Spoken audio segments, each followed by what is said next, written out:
I wanted to make this video today because the Lord really had put something on my heart, and instead of writing a brief article on it like I usually do and post it on Facebook, I felt like I kind of needed to describe it instead of just write it.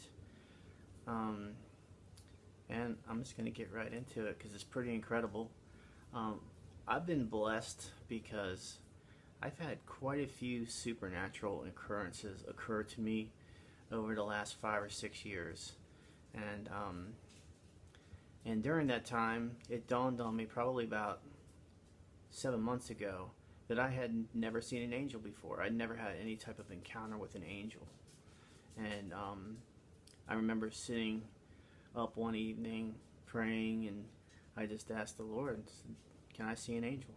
Basically, that's all I did. And I didn't think much of it. I didn't believe one was going to appear in front of me or anything like that. God does things in very meticulous patterns and timings, and there's usually a purpose for it. He's not going to do certain things for no reason. So I believe it was that same night, but it possibly could have been the next night. But I think it was that same night. I went to bed and I fell asleep, and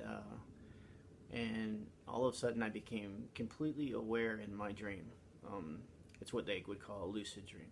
So I could think normal. I was where I was dreaming, but it was very real. The scene was very real. And I had walked into a room, and there, sitting in a chair, very casual, was a very large man with blonde hair, dressed really nice. And when I walked in, it was similar to walking into what I would say was like walking into a job interview, although I wasn't fully aware that I was walking into it, like, going to have questions asked.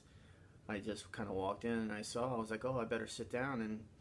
And I remember I sat down, and as soon as I sat down, I realized that's an angel. It was just, I just knew it. So my excitement grew. And the angel, he looked at me, and I was really excited to talk to him, but out of reverence and respect, I didn't open my mouth. I allowed him to say what he wanted to say. And he asked me one question. He said,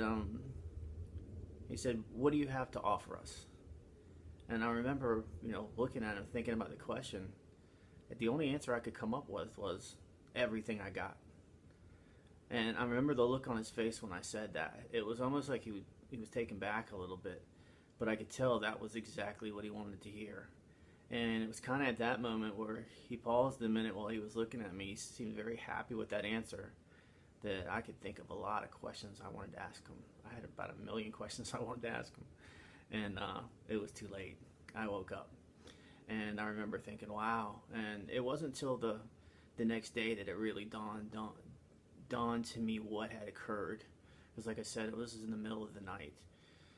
And I encountered that angel again at another time in a dream, and it was a completely different lesson that I wanted to share today from what I learned from that.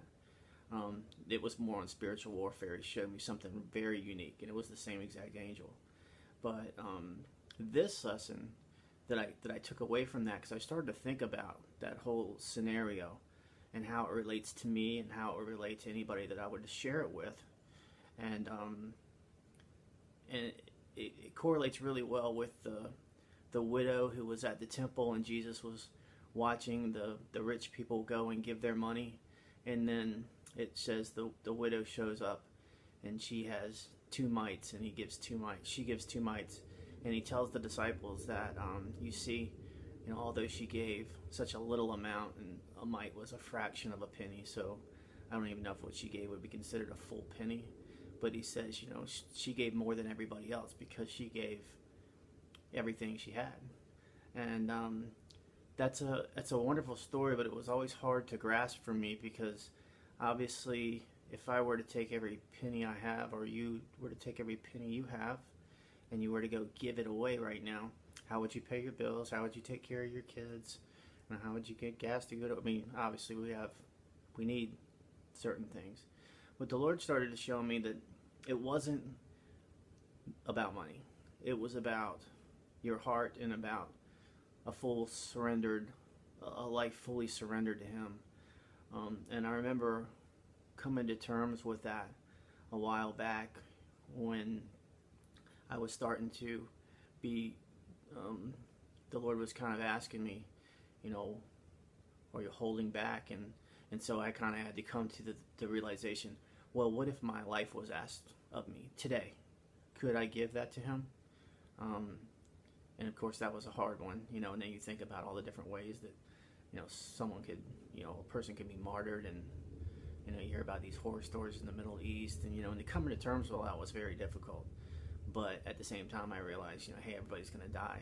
What's a better way to go out than to go out serving Him? So I was like, heck yeah, you know, I can do that for sure. I'll be happy to do that, matter of fact. And if you ask me to do it, then, you know, what about your wife or your kids? And, you know, that's, now you're getting much more difficult. And, but then you realize they're, you know, those are His children too. And you come to a realization that no one really dies, actually. You know, our bodies go to sleep and we wake up with Him, you know, to be apart from the body is to be present from the Lord. So this is not a sad story. And then, you know, could I give my job up? Could I everything that you can think of? But, you know, going from one thing to the next, to one thing to the next. And then finally they say, hey, your will be done. You can have everything I have.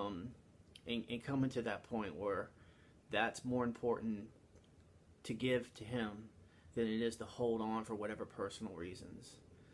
And then there's a flip side to that really, really touches my heart that I really want to finish with, and that's who feels worthy enough to serve the Creator of heaven and earth? I know most of my life I didn't feel like that. I mean, I messed up. I can mess up, you know, so many different ways and so many different years and so many different time frames. I'm sure like many of you can relate to. How in the world could He pick me? How could He pick someone who's messed up so much, or, you know, has issues? And you know, what the Lord showed me was that it wasn't about when I spoke with the angel and he said, what do you have to offer us? I think that the incorrect answer would have been, well, I'm smart enough, you know, I'm professional, or whatever you want to come up with. I'm pretty, I've got a certain amount of money. All of these things were not, that's the wrong answer. And that the real answer is, it's, I will give you everything I have. You know, what do I have to offer? I have myself. I have everything. That's all I can actually give you. That's actually all I can give Him. And to know that that is something we all have. And so when we look in the Bible and think about some of the people He picked, like Peter, John, Philip, you know, Stephen, you know, Jonah, Gideon, all these people, did they show up and say to Him, you know, I have all of these things that I can offer, and that's why they picked Him, because they were qualified in that capacity? I don't think so. I think simply the reason He used them was He saw in their hearts that they were willing to give Him everything they had. So this is a wonderful thing. You know, I believe we're in the last days. I believe that the Lord's calling us to do something very special, and the qualification is pretty simple. I mean, are you willing to give Him everything you have? It's kind of funny when you look at it like that. You know, you can join this great plan to work for Him, but you just have to give Him everything you have. But at the same token, well, once you come to that complete surrender, it's like a small price to give. You still feel completely blessed that, you know, you can actually be a part of this. And we know the harvest is great and the laborers are few. So I would just encourage each one of you to go to Him in private and come to terms with that. And if you want to answer that call, you know, He's going to accept you. You know, you just have to give Him everything you have. And that's about it.